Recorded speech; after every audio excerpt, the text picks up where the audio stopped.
¿La libertad era esto? ¿Una soledad tan inmensa y silenciosa? En medio de una noche limeña, con el zumbido lejano de las bocinas como única compañía, esa pregunta resonaba en mi cabeza mientras miraba el techo de mi antigua habitación. Había regresado a Perú hacía apenas una semana, después de 5 años viviendo en Zúrich, y el sentimiento que me embargaba no era el alivio que tanto había anhelado, sino un vacío desolador, una calma extraña y hueca que se me había instalado en el pecho. Por años, había soñado con este momento. Con dejar atrás la rigidez de Suiza, un país donde cada segundo cuenta y cada mirada juzga. Estaba harta de la puntualidad enfermiza, de las sonrisas educadas pero distantes, de la presión constante por leer el ambiente, por nunca ser una molestia, por encajar en un molde perfecto y silencioso. Creía que volver a Lima sería como volver a respirar. Ansiaba el calor, el caos amistoso, la pasión que recordaba de mi gente. Quería volver a ser yo, sin filtros, sin disculpas. Por eso, el instante en que pisé suelo peruano se sintió como el verdadero comienzo de mi vida. Sin embargo, pocos días bastaron para que una emoción indescriptible comenzara a crecer dentro de mí, como una hiedra silenciosa. En la tierra que debía ser mi refugio, mi corazón se sentía como un extranjero, un exiliado en su propia patria. Las conversaciones con mi familia y amigos no encajaban, se sentían forzadas, llenas de silencios incómodos. ¿Qué había cambiado? ¿Había cambiado el Perú, o la que había cambiado era yo? Suiza, ese lugar que consideraba una jaula de oro, ahora me provocaba una extraña nostalgia. ¿Por qué mi alma se sentía tan inquieta?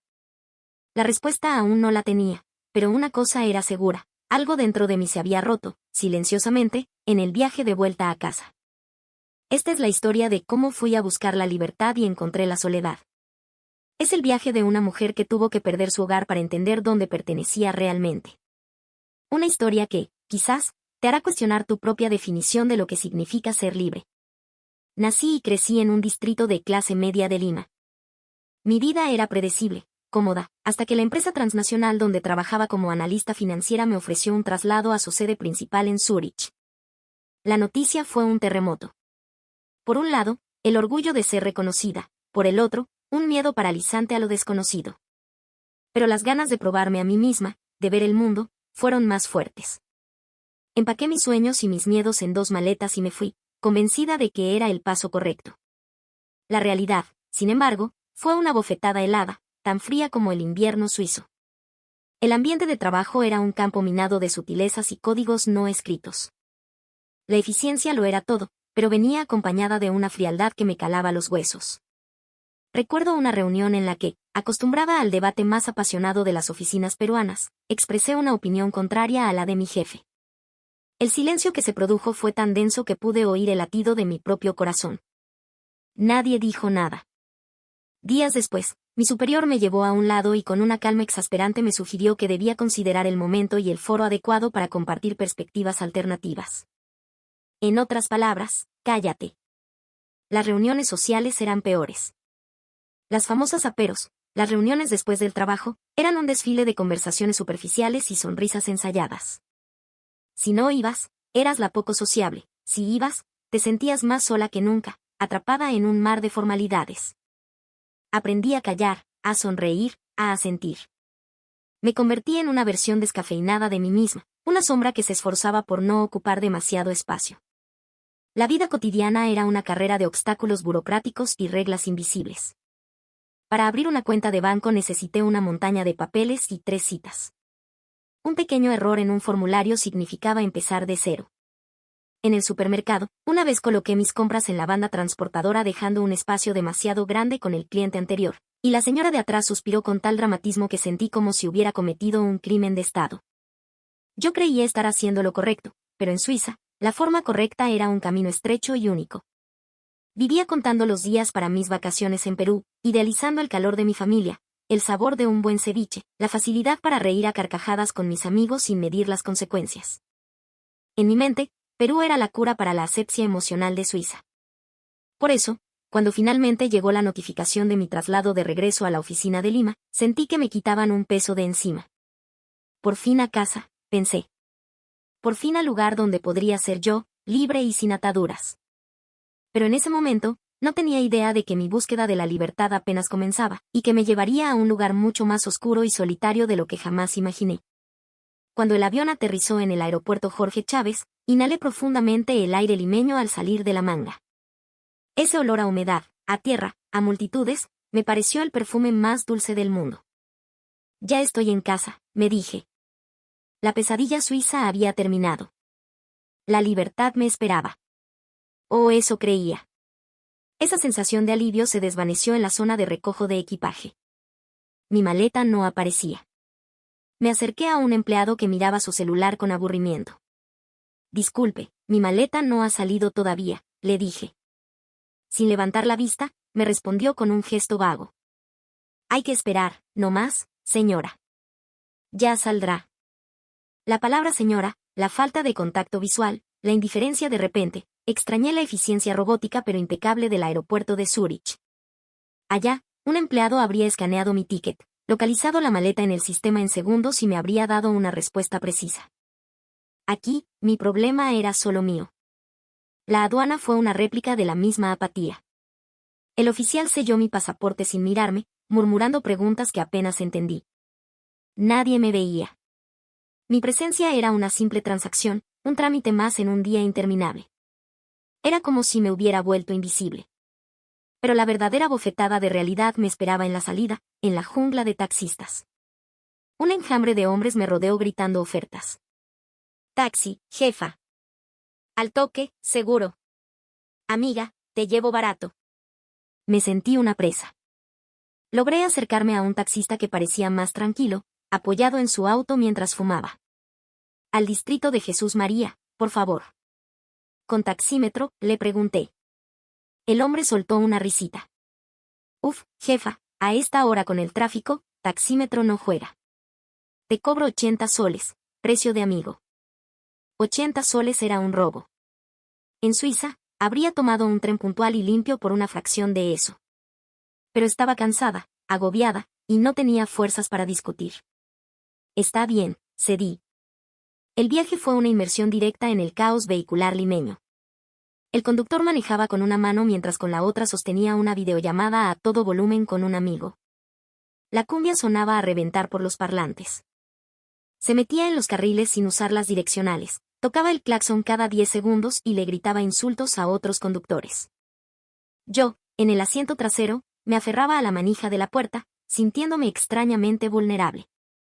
Antes de volver, solo deseaba escapar de la sofocante previsibilidad suiza. De sus reglas, de sus miradas, de su silencio. Pero la libertad que tenía frente a mí era cruda y agresiva. Era la libertad de la indiferencia. Nadie te corregía, pero a nadie le importabas. En medio de ese caos, por primera vez en 5 años, empecé a sentir una punzante y amarga soledad. Cuando el taxi se detuvo frente a la casa de mis padres, la fachada que había visto 1000 veces en mis sueños me pareció ajena, como la de un extraño. Nada había cambiado, pero todo se sentía distinto. Abrí la puerta y mamá me recibió con un abrazo. Hija, qué bueno que llegaste, dijo con su sonrisa de siempre, pero la noté más delgada, con unas ojeras que no recordaba. Hola, mamá. Ya estoy aquí, respondí, pero mi voz sonó hueca. En la sala, papá estaba sentado en su sillón de siempre, leyendo el periódico. Al verme, solo asintió. Ah, Sofía. Llegaste. Ni se levantó. El papá que yo recordaba se habría apresurado a ayudarme con las maletas, me habría dado un abrazo torpe pero fuerte. Este hombre apenas se movió. Mi hermano menor, Mateo, estaba tirado en el sofá, hipnotizado por su celular. Levantó la vista un segundo. Hola, murmuró, y volvió a su pantalla. Intenté romper el hielo. Mateo. Estás enorme. ¿Qué tal la universidad? Un encogimiento de hombros fue toda su respuesta. Ni siquiera me miró. Me sentí como una intrusa. ¿Y Camila? Pregunté por mi hermana menor. El rostro de mi madre se ensombreció. Desvió la mirada. Tu hermana, bueno, ahora no está en casa. Hay cosas que pasaron. No dijo más. Se fue a la cocina, dejándome con un silencio cargado de preguntas que no me atrevía a hacer. La cena fue un pollo a la brasa que mamá había comprado para celebrar. El olor delicioso llenaba el comedor, pero la atmósfera era gélida. Papá comía en silencio, con la vista fija en el noticiero de la televisión. Mateo devoró su porción, sin decir una palabra, se levantó y se encerró en su cuarto. Intenté contarles algunas anécdotas de mi vida en Zúrich, de mis viajes, del trabajo. Las respuestas eran monosílabos: ah, mira, qué bien, ah, ya. Nadie preguntaba más. Nadie mostraba interés. Era como hablarle a una pared. Recuerdo nuestra mesa de antes. Siempre llena de risas, de quejas del trabajo, de chismes del barrio, de discusiones sobre fútbol o política. Era un caos ruidoso y vivo. Ahora, en el mismo espacio, solo había silencio, un abismo invisible que nos separaba a todos. ¿Solo habían pasado 5 años? Se sentían como 50. Yo había aguantado la soledad de Suiza aferrándome a la idea de este reencuentro. Pero la realidad era que estaba cenando con extraños. ¿Era esta realmente la casa a la que tanto había querido volver? Una duda amarga, como la hiel, comenzó a subir por mi garganta. A la mañana siguiente, un sol gris y húmedo se filtraba por mi ventana. Me desperté temprano y caminé por la casa en silencio. La sentí descuidada. Una fina capa de polvo cubría los muebles del salón. En una esquina, el papel de la pared se había despegado, formando una fea burbuja. Recordaba a mi madre limpiando con esmero cada rincón, a mi padre haciendo pequeñas reparaciones los fines de semana. Esa casa, antes un hogar vibrante, ahora parecía cansada, resignada.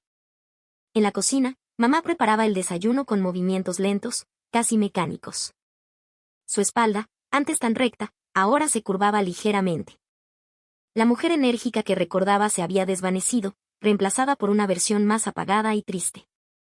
Su figura era el testimonio silencioso del paso del tiempo y de las batallas perdidas. El desayuno fue una repetición de la cena. Papá subió el volumen de las noticias, quejándose de los políticos. Todos son unos ladrones, sentenció, como si esa afirmación cerrara cualquier posibilidad de diálogo. Mamá intentaba sonreír, pero su mirada estaba perdida.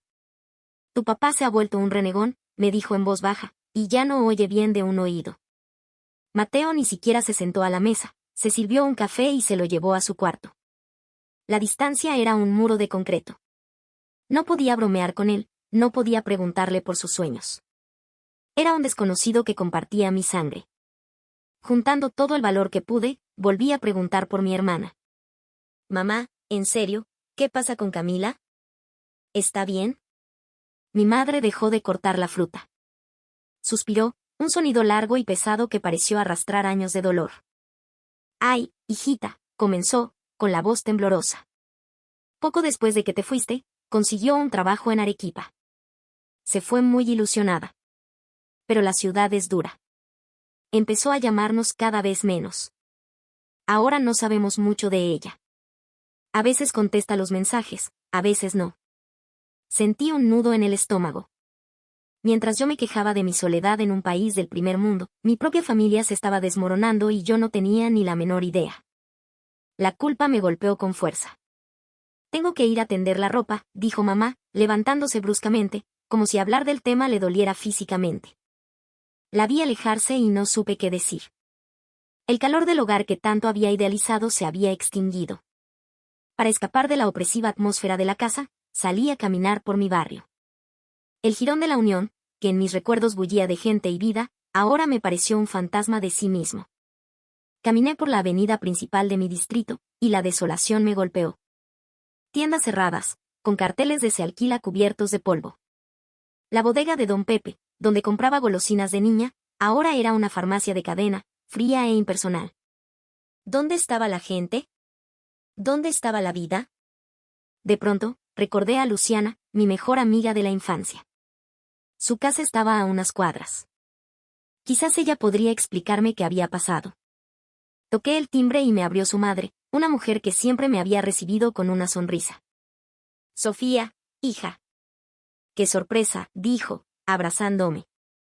Pero cuando le pregunté por Luciana, su rostro cambió. Lucianita se fue a España hace 3 años, hija. Consiguió una beca. Dice que allá hay más futuro. No piensa volver. Me contó que no era la única. Casi todos nuestros amigos del colegio se habían ido del país o a otras provincias. Aquí ya no hay trabajo, Sophie. La delincuencia está terrible. Los jóvenes buenos, los que pueden, se van. Esta ya es una ciudad para viejos. Sus palabras me dejaron helada. Miré a mi alrededor. En la calle, solo veía personas mayores, rostros cansados.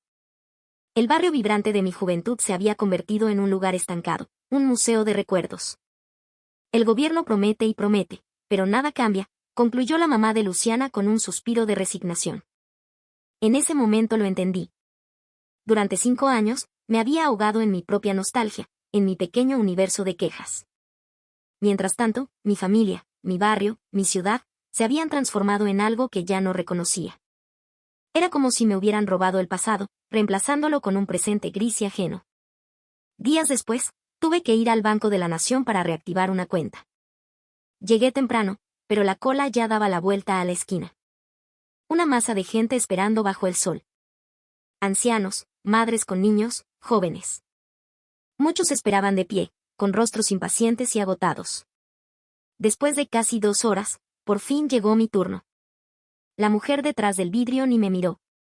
Tenía la vista clavada en su computadora. ¿Qué desea?, preguntó con voz monótona. Le expliqué mi situación.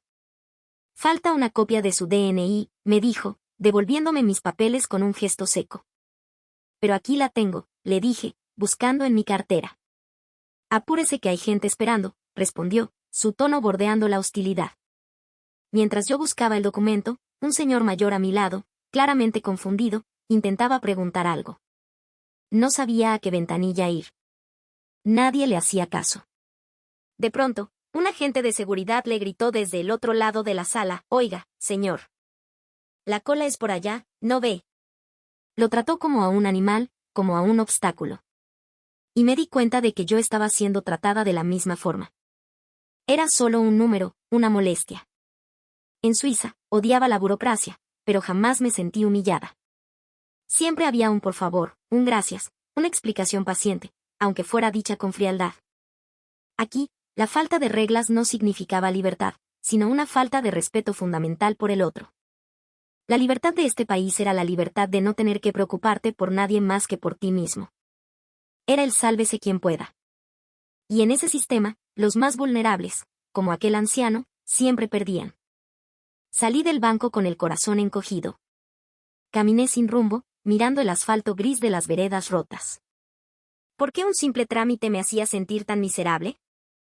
Y entonces, lo vi claro. ¿Qué era la libertad que tanto había buscado? En Suiza, me sentía prisionera de las reglas, del horario, de la mirada ajena. Creía que volver a Perú significaría liberarme de todo eso. Poder decir lo que pensaba, actuar como quisiera, sin que nadie me juzgara. Pero la libertad que encontré era hueca. Nadie te decía nada, pero a nadie le importabas. Nadie te ayudaba. Nadie te veía. En Suiza, detrás de la rigidez, existía una cultura de consideración mutua que yo había sido incapaz de valorar. El estudiante que le cedía el asiento a un anciano en el tranvía sin que nadie se lo pidiera. El desconocido que te sostenía la puerta. La cajera que te deseaba un buen día mirándote a los ojos. Eran pequeños gestos, códigos de convivencia que hacían la vida en sociedad más amable, más humana. No eran reglas impuestas, eran una forma de respeto. Aquí, en la libertad del caos, mis palabras y mis necesidades se perdían en la indiferencia general. Me sentía profundamente sola, y por primera vez, empecé a extrañar el peso de la convivencia suiza. Quizás esa opresión que tanto odié era, en realidad, la evidencia de estar conectado a los demás, de ser parte de algo más grande que uno mismo. Y yo, en mi egoísmo, solo había visto la jaula, no la comunidad que la sostenía. Ese atardecer, mientras observaba a mi madre preparar la cena en silencio, las piezas del rompecabezas se encajaron. Su espalda encorvada, la casa polvorienta, el silencio en la mesa. No eran solo mi familia o mi barrio los que habían cambiado. Era yo. Ya no pertenecía a este lugar. Mi corazón había encontrado otro ritmo, otra forma de entender el mundo. Tomé una respiración profunda y me acerqué a ella. Mamá, he estado pensando. Creo que quiero volver a Suiza. Las palabras salieron con más facilidad de lo que esperaba. El aire en la cocina se quedó suspendido. Mi madre detuvo el cuchillo a medio cortar una cebolla. Se giró lentamente y me miró a los ojos, con una profundidad que me desarmó. Y entonces, dijo algo que nunca olvidaré. Si eso es lo que sientes, hija, entonces esa es la respuesta. Quizás este ya no es tu lugar. No había reproche en su voz, solo una aceptación triste y amorosa. Sentí que se me rompía algo por dentro y las lágrimas que había contenido durante días empezaron a brotar. Me abrazó, y en ese abrazo sentí el permiso que necesitaba. Tú luchaste mucho allá, hijita, me dijo, acariciándome el pelo. Nosotros no lo entendimos. Creímos que era fácil. Pero tú creciste, cambiaste. Y eso está bien. Creí que volvía buscando libertad, pero aquí ya no había un lugar para mí. No era culpa de mi familia, ni de mi país. Era simplemente el paso del tiempo, y la constatación de que mi corazón ahora buscaba algo diferente. Volver a Suiza no sería fácil. Me enfrentaría a los mismos desafíos. Pero ahora entendía el significado de esos muros. Ya no quería huir de ellos, quería aprender a vivir dentro, y a aportar mi propio ladrillo. La próxima vez que te vayas, dijo mi mamá al final, hazlo por ti. No por nuestras expectativas, ni por las de nadie. Hazlo por lo que tú necesitas. Sus palabras encendieron una pequeña llama en mi interior. Estaba lista para caminar con mis propios pies. Esa noche, en la oscuridad de mi cuarto, repasé mis años en Zúrich. Recordé las colas ordenadas en la estación de tren, el sonido casi inexistente de las conversaciones en el transporte público, los gracias y de nada automáticos. En su momento, me parecieron fríos y robóticos. Ahora entendía que eran el lenguaje de la armonía, los hilos invisibles que tejían una sociedad funcional. Pensaba que en Suiza no podía ser yo misma. Pero ahora me daba cuenta de que mi yo no se definía por la libertad de hacer lo que quisiera, sino por la forma en que conectaba con los demás. El Perú que dejé ya no existe, o quizás solo existía en mi memoria idealizada. Pero gracias a este doloroso regreso, entendí algo fundamental. En esa opresión suiza había una forma de bondad. El respeto por el espacio del otro, la consideración por el tiempo ajeno. Yo ahora valoraba eso más que cualquier grito de falsa libertad. Y si lograba volver, no sería como la misma persona. Iría a encontrar mi lugar en esa sociedad. No solo para recibir apoyo, sino para ofrecerlo. Para ser esa persona que sostiene la puerta, que cede el asiento, que desea un buen día. El miedo sigue ahí, por supuesto. Las diferencias culturales, la barrera del idioma, la soledad. Pero ya no le huyo. Porque ahora sé que esa incomodidad, esa fricción, fue lo que me hizo crecer. Sin esa experiencia, no sería quien soy hoy. Y el deseo de volver a ese lugar, de enfrentar de nuevo esos retos, nace de la convicción de que allí, en medio de la disciplina y el orden, encontré una forma más profunda de humanidad. Estoy lista para empezar a caminar de nuevo. Y la próxima vez que pise suelo suizo, lo haré con gratitud y un sentido de responsabilidad. Como una ciudadana más, dispuesta a ser parte de ese delicado equilibrio. Porque he aprendido que la verdadera libertad no es la ausencia de lazos, sino la capacidad de elegir a qué comunidad quieres pertenecer, y la valentía de cuidar de ella. ¿Y tú, qué piensas? ¿Qué es la libertad? Quizás la respuesta no está en las leyes de un país o en sus costumbres, sino en algo mucho más simple, en encontrar el lugar donde tu corazón puede respirar en paz. Nuestra protagonista tuvo que perderse para encontrarse, y en el camino, descubrió que la conexión con los demás es lo que verdaderamente nos hace libres. Si esta historia te ha tocado de alguna manera, si alguna vez te has sentido extranjero en tu propia tierra, déjanos un comentario. Y si quieres seguir explorando estas historias que nos invitan a reflexionar, no olvides suscribirte y darle a la campanita. Tu apoyo es lo que nos permite seguir creando este espacio.